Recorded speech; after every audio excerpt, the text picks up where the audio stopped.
जय श्रीकृष्ण सांग माने आजिर ए ज्योतिष कार्यक्रम को आपण मानकु स्वागतम। आजिर ए वीडियो रे मेष राशि राशिफल उपर चर्चा करिबा। मेष राशि जातकों पई एही अक्टोबर मास की प्रभाव पकेइबो, कौन किछि बड़ परिवर्तन देखा देबो, केउ ग्रहक शुभ दृष्टि पड़िबो, केउ ग्रहक पीड़ा आपनकु मिलिबो, आसंतु जानिबा।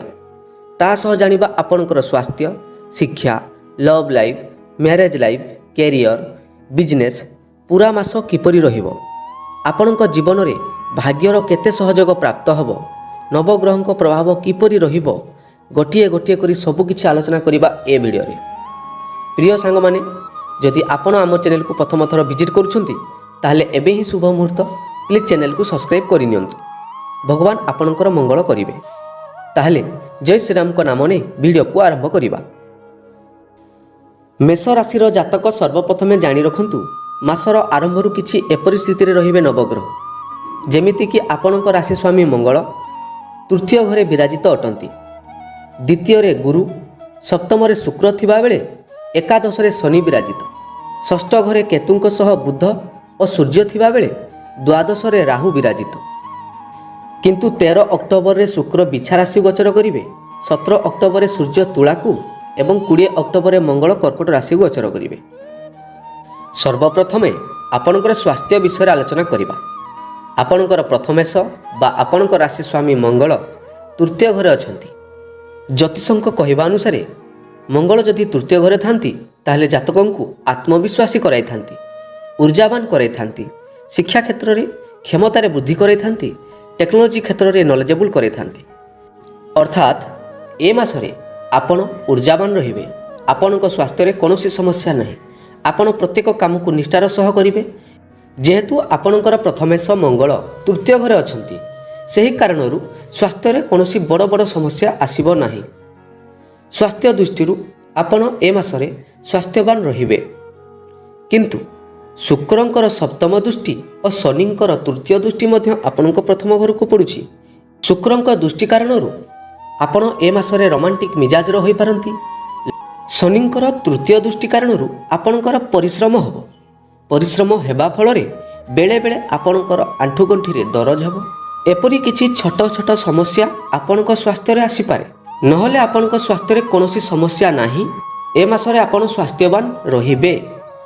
ताहले एबे आसंतु जानिबा विद्यार्थीक पई अक्टोबर मासठी किपरि कटिबो। आपणकर पंचमेश सूर्य बुध और केतुंक सहित षष्ठ घरे अछंती। ध्यान देबे, दुईटी मित्रों सहित गोटे शत्रु अछंती, जहा फलरे आपणकर ए मासरे सबु कार्य आपण सफलता पाइबे। सूर्य और बुध एकत्र थिबा कारणरू उभय मित्र होइथिबा कारणरू आपणकर इंटेलेक्चुअल डेवलपमेंट हेबो, गुरुजन मानकर आशीर्वाद प्राप्त हेबो। आपण जे कोनोसी कार्य करिवे सेही कार्य सफल हेबे। पाठपढ़ा दृष्टि आपणकर ए मासरे किछि नुआ नुआ आइडिया आसीबो। टेक्नोलोजी फील्ड रे आपण किछि नुआ करि पारंती। ता सह ध्यान देबे शनिंकर सप्तम दृष्टि मध्य आपणक पंचम घर को पड़ुछि, जहा द्वारा आपण ए मासरे सबु क्षेत्ररू नॉलेज नेबा पई चेष्टा करिवे। जो माने कॉम्पिटिटिव पई प्रिपरेशन होचंती, पाठपढ़ा करूछंती, तांको पई ए मासटी सर्वोत्तम रहिबो। जो माने स्कूल कॉलेज रे पाठ पढुछंती तांकर इंटेलेक्चुअल डेवलपमेंट हवा सह आपणकर स्कूल रे मान सम्मान प्राप्त हबो। एबे आसंतु जानिबा मेष राशि जातकंकर प्रेम संपर्क किपरि कटिबो एही मासरे। आपणकर पंचमेश केतु और बुधंक सहित षष्ठ घरे अछंती। ध्यान देबे, ए मासरे आपण स्ट्रेट फॉरवर्ड हेबे।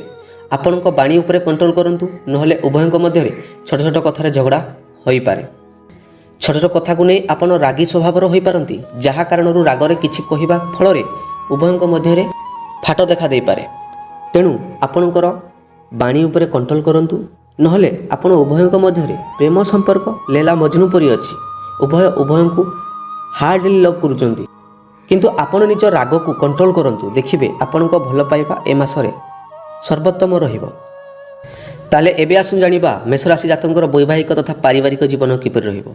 आपणकर प्रथमेश तृतीय घरे अछंती, आपणकर सप्तमेश निज राशि रे एवं सप्तम घरे ही अछंती। ध्यान देबे, ए मासरे आपणकर वैवाहिक जीवन सुखमय आनंदमय हेबो। 20 अक्टोबर रे मंगल कर्कट राशि को आसीबे। ज्योतिषंक कहवा अनुसार चतुर्थ घरे ମଙ୍ଗଳ ରହିବା କାରଣରୁ ବୈବାହିକ ଜୀବନରେ ସୁଖ ପ୍ରାପ୍ତ କରାଇଥାଏ। ଏ ମାସରେ ଆପଣ ଉର୍ଜାବାନ ରହିବେ, ରୋମାଣ୍ଟିକ୍ ମିଜାଜର ହେବେ, ଯାହା କାରଣରୁ ଆପଣ ଉଭୟଙ୍କ ମଧ୍ୟରେ ପ୍ରେମ ସମ୍ପର୍କ ବଢ଼ିବ। ଉଭୟଙ୍କୁ ସାହାଯ୍ୟ ସହଯୋଗ କରିବେ। ଆପଣ ପତ୍ନୀ ଧର୍ମ ଏବଂ ଆପଣଙ୍କ ପତ୍ନୀ ପତି ଧର୍ମ ଠିକ୍ ଭାବରେ ନିଭାଇବେ। ଓଭରଅଲ୍ ଏ ମାସଟି ବୈବାହିକ ଦୃଷ୍ଟିରୁ ପାରିବାରିକ ଦୃଷ୍ଟିରୁ ସୁଖମୟ ହେବ, ଆନନ୍ଦମୟ ହେବ। ଯଦି ଆପଣ କୌଣସି ଫ୍ୟାମିଲି ପ୍ଲାନିଂ କରିବା ପାଇଁ ଚାହୁଁଥିଲେ କରନ୍ତୁ, ଏ ମାସଟି ଆପଣଙ୍କ ପାଇଁ ସର୍ବୋତ୍ତମ ମାସ ହେବ। ତାହେଲେ ଏବେ ଆସନ୍ତୁ ଜାଣିବା ମେଷରାଶି ଜାତକଙ୍କର ବ୍ୟବସାୟ ଓ କ୍ୟାରିୟର କିପରି ରହିବ।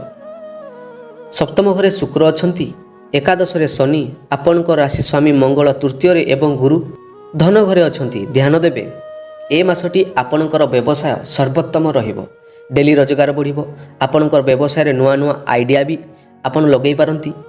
ଆପଣଙ୍କ ବ୍ୟବସାୟରେ ଲାଭ ହିଁ ଲାଭ ହେବ। ଯେହେତୁ ମଙ୍ଗଳ ତୃତୀୟ ଘରେ ଅଛନ୍ତି, ଦେଖିବେ ଏ ମାସରେ ଆପଣ ଉର୍ଜାବାନ ରହିବେ, ଆତ୍ମବିଶ୍ୱାସୀ ହେବେ ଆଉ ଆପଣଙ୍କର ବ୍ୟବସାୟରେ ଟେକ୍ନୋଲୋଜି ଡେଭଲପ୍ କରିବେ, ଯାହାଫଳରେ ଆପଣଙ୍କର ବ୍ୟବସାୟ କ୍ଷେତ୍ରରେ ଉନ୍ନତି ହେବ।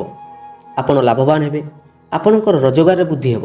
ଶନି ଲାଭ ସ୍ଥାନରେ ଥିବା କାରଣରୁ ଧ୍ୟାନ ଦେବେ ଏ ମାସରେ ଆପଣଙ୍କୁ ନୂଆ ନୂଆ ଆଇଡ଼ିଆ ଆସିବ।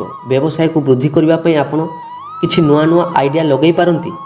ତା ସହ ଯଦି ଆପଣ କୌଣସି ବୈଦେଶିକ ମୁଦ୍ରା ଅର୍ଜନ କରିବା ପାଇଁ ଚାହୁଁଥିଲେ ତାହା ମଧ୍ୟ ଏ ମାସରେ ହୋଇପାରେ, କାହିଁକିନା ରାହୁ ଦ୍ୱାଦଶ ଘରେ ଅଛନ୍ତି। ଯଦି ଆପଣଙ୍କର ଟ୍ରାନ୍ସପୋର୍ଟିଂ ବ୍ୟବସାୟ ଅଛି କିମ୍ବା ଆମଦାନୀ ରପ୍ତାନି ସମ୍ବନ୍ଧୀୟ କିଛି ବ୍ୟବସାୟ ଥାଏ, କିମ୍ବା ଆପଣ ଲୁହା ସମ୍ବନ୍ଧୀୟ କିଛି ବ୍ୟବସାୟ କରୁଛନ୍ତି, କିମ୍ବା ଖେଳନା ସମ୍ବନ୍ଧୀୟ କିଛି ବ୍ୟବସାୟ କରୁଛନ୍ତି, କିମ୍ବା ଏଗ୍ରିକଲଚର ସମ୍ବନ୍ଧୀୟ କିଛି ବ୍ୟବସାୟ କରୁଛନ୍ତି, କିମ୍ବା ଶିକ୍ଷାକୁ ନେଇ କିଛି ବ୍ୟବସାୟ କରୁଛନ୍ତି, ତାହେଲେ ଏ ମାସରେ ଧ୍ୟାନ ଦେବେ ଆପଣଙ୍କର ରୋଜଗାରରେ ବୃଦ୍ଧି ହେବ, ବ୍ୟବସାୟରେ ଉନ୍ନତି ହେବ ଏବଂ ସବୁ ଗ୍ରହଙ୍କ ସହଯୋଗ ପ୍ରାପ୍ତ ହେବ।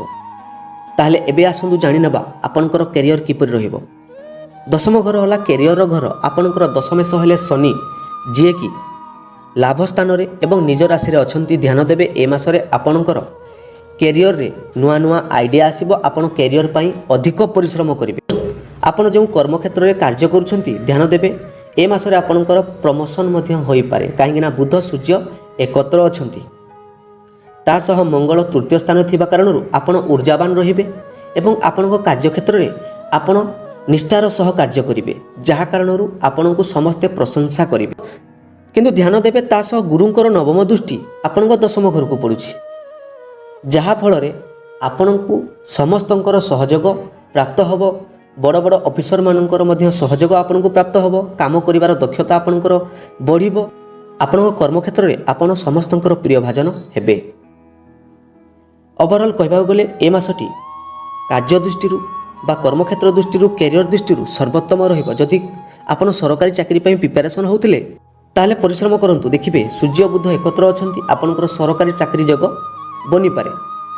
ଯଦି ଆପଣ କୌଣସି ଆଗରୁ ଇଣ୍ଟରଭ୍ୟୁ ଦେଇଥିଲେ ତାହେଲେ ଆପଣଙ୍କର ରିଜଲ୍ଟ ମିଳିବାର ଥିଲା, ତାହେଲେ ଦେଖିବେ 17 ଅକ୍ଟୋବର ପୂର୍ବରୁ ଆପଣଙ୍କୁ ସରକାରୀ ରିଜଲ୍ଟ ଆସିପାରେ। ଓଭରଅଲ୍ କହିବାକୁ ଗଲେ ଏ ମାସଟି କ୍ୟାରିୟର ଦୃଷ୍ଟିରୁ ସର୍ବୋତ୍ତମ ମାସ ହେବାକୁ ଯାଉଛି। ତାହେଲେ ଏବେ ଆସନ୍ତୁ ଜାଣିବା ଆପଣଙ୍କର ଭାଗ୍ୟ ଆପଣଙ୍କୁ ସହଯୋଗ କରିବ ନା ନାହିଁ। ନବମ ଘର ଭାଗ୍ୟର ଘର। ଆପଣଙ୍କର ନବମେଷ ଗୁରୁ ଧନ ଘରେ ଅଛନ୍ତି।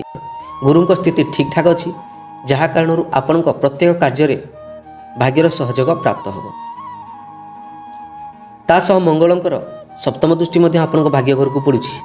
ଧ୍ୟାନ ଦେବେ ଆପଣ ଏ ମାସରେ ଏନର୍ଜେଟିକ୍ ରହିବେ। ପ୍ରତ୍ୟେକ କାର୍ଯ୍ୟ କରିବା ପାଇଁ ଆପଣଙ୍କର ମନୋବଳ ଲାଗିବ। ଆପଣଙ୍କ ପ୍ରତ୍ୟେକ କାର୍ଯ୍ୟରେ ଆପଣଙ୍କର ଇଚ୍ଛା ଶକ୍ତି ବୃଦ୍ଧି ହେବ। ଆପଣଙ୍କର ଇଚ୍ଛା ଶକ୍ତି କାରଣରୁ ଆପଣଙ୍କ ପ୍ରତ୍ୟେକ କାର୍ଯ୍ୟରେ ଆପଣ ଲାଭବାନ ହେବେ। ଭାଗ୍ୟର ପୂର୍ଣ୍ଣ ସହଯୋଗ ପ୍ରାପ୍ତ ହେବ। ଯଦି କିଛି ବଡ଼ ଇନଭେଷ୍ଟମେଣ୍ଟ କରିବା ପାଇଁ ଚାହୁଁଥିଲେ କରନ୍ତୁ, କିଛି ମାଙ୍ଗଳିକ କାର୍ଯ୍ୟ କରିବା ପାଇଁ ଚାହୁଁଥିଲେ କରନ୍ତୁ, ଆପଣଙ୍କୁ ସମ୍ପୂର୍ଣ୍ଣ କ୍ଷେତ୍ରରୁ ଭାଗ୍ୟର ସହଯୋଗ ପ୍ରାପ୍ତ ହେବ। ଗୁରୁଙ୍କ ସ୍ଥିତି ଠିକ୍ଠାକ୍ ଅଛି ଏବଂ ଶନି ମଙ୍ଗଳ ସୂର୍ଯ୍ୟ ବୁଧ ଶୁକ୍ର ଆଦିଙ୍କ ସ୍ଥିତି ଠିକ୍ଠାକ୍ ଅଛି। ଦେଖିବେ ଏ ମାସରେ ଆପଣଙ୍କର ସବୁ କ୍ଷେତ୍ରରୁ ଲାଭବାନ ହେବ। ମେଷରାଶି ଜାତକ ଧ୍ୟାନ ଦେବେ ଏ ମାସଟି ଆପଣଙ୍କର ସ୍ମୃତିଭରା ମାସ ହେବ। ସବୁ କ୍ଷେତ୍ରରେ ଆପଣଙ୍କର ଲାଭ ହେବ। ଆପଣଙ୍କର ଡେଲି ରୋଜଗାର ହେବ, ପାରିବାରିକ ଜୀବନ ସୁଖମୟ ହେବ, ବୈବାହିକ ଜୀବନ ସୁଖମୟ ହେବ। ଆପଣଙ୍କର ବିଦ୍ୟା ବା ଶିକ୍ଷା କ୍ଷେତ୍ରରେ ଆପଣ ଉନ୍ନତି କରିବେ। ଆପଣ ସ୍ୱାସ୍ଥ୍ୟବାନ ରହିବେ। ଆପଣ ସବୁ କ୍ଷେତ୍ରରେ ସଫଳତା ପାଇବେ। ଆପଣଙ୍କର ମାନ ସମ୍ମାନ ବୃଦ୍ଧି ହେବ। ତାହେଲେ ଆପଣଙ୍କ ଅଶୁଭ ଗ୍ରହ ପାଇଁ ଆପଣ ଉପାୟ କ'ଣ କରିବେ? ପ୍ରତ୍ୟେକ ଦିନ ହନୁମାନ ଚାଳିଶା ପାଠ କରନ୍ତୁ। ଦେଖିବେ ଆପଣଙ୍କ ପାଇଁ ଶୁଭ ରହିବ, ଆପଣଙ୍କର ମଙ୍ଗଳମୟ ହେବ। ପ୍ରିୟ ସାଙ୍ଗମାନେ, ଆଜି ପାଇଁ ଏତିକି। ଜୟ ଜଗନ୍ନାଥ, ଜୟ ମା ସମଲେଇ।